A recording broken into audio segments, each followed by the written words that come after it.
It's quite often that I think people, just to try and get an idea of your ambition and your drive, will typically ask the question, where do you see yourself, 2, 3, 5 years from now?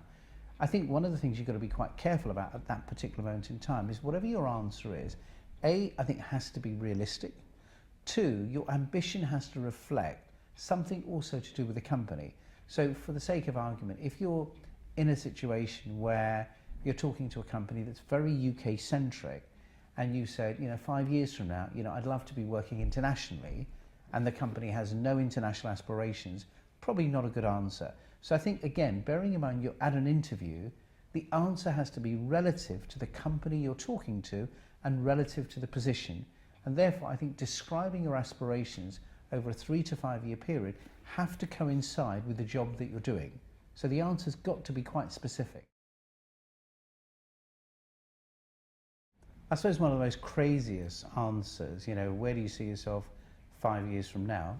And somebody said to me, in a different profession. And I thought, why would you say that? And I said, oh really, what profession's that? And it was something completely different to what the job was about. Now, although there might have been an element of humour in there, but actually I think it backfired. Because because there are a lot of people who are going through a career journey where today they're doing a particular career, but longer term they want to do something completely different. Now that may be the case, but I'm not sure I'd be sharing that at an interview. So again, it kind of reinforces the point that answer, although it may be quite vague, but it's quite a leading question that clearly is designed to kind of capture how committed are you to this particular company and this opportunity.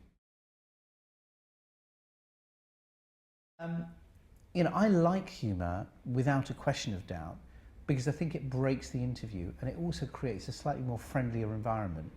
The downside is making sure that humour is very balanced and relative to what you're doing, because I think humour can be dangerous because it depends on who you're dealing with.